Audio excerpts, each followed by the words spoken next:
យស្រងអូនកំរិញរេវិលមករកស្នេហ៍យើងទាំងពីរវិញអូនសែនអាឡ័យខ្លួនសូមស្រីស្ងួនវិលមកបងច្រៀងបំពេ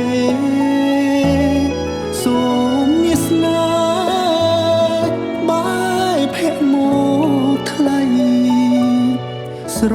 ចរណៃពីស័យស្រីគុំប្រាយចិត្តបងមិនក្បត់ចិត្តពីអូនឡើយអូនអើយសូមអូនជឿចិត្តមកទៅរឿងយើងទាំងពី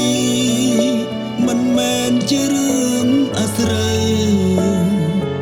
ស្នេហ៍យើងគង់នៅគ្មានផ្លូវបែកចិនទេអូសែនអាឡ័យស្រី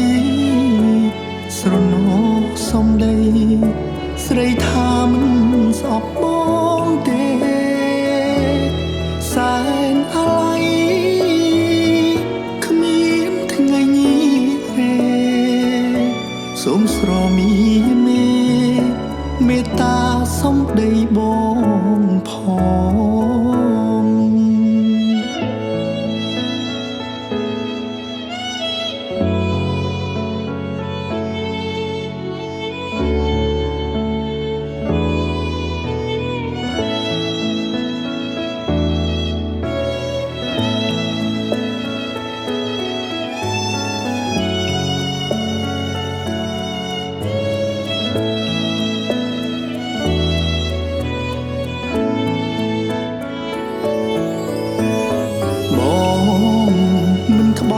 ចិត្តពីអូនឡើយ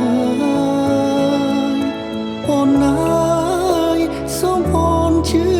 ចិត្តមកទៅរឿងយើងទាំងពីរមិនមែនជារឿងអាស្រូវស្នេហ៍យើងគង់នៅគ្មានផ្លូវបែកចិត្តទេ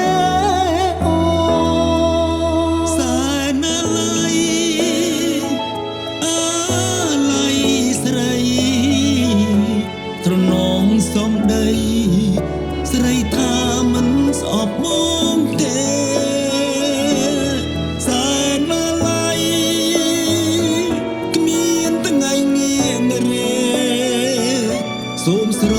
មានមេត្តាសំដីបងផ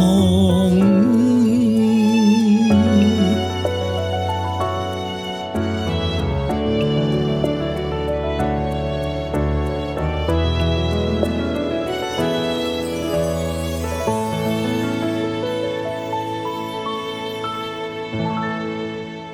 លោកអ្នកទាំងអស់គ្នាកំពុងទេសនាកម្មវិធី Acoustic Lounge របស់ All Day Music ហើយសូមកុំភ្លេចចុច Subscribe ហើយនិង Like ដើម្បីទទួលបានមាតិកាថ្មីៗរបស់ All Day Music ទាំងអស់គ្នាអរគុណច្រើន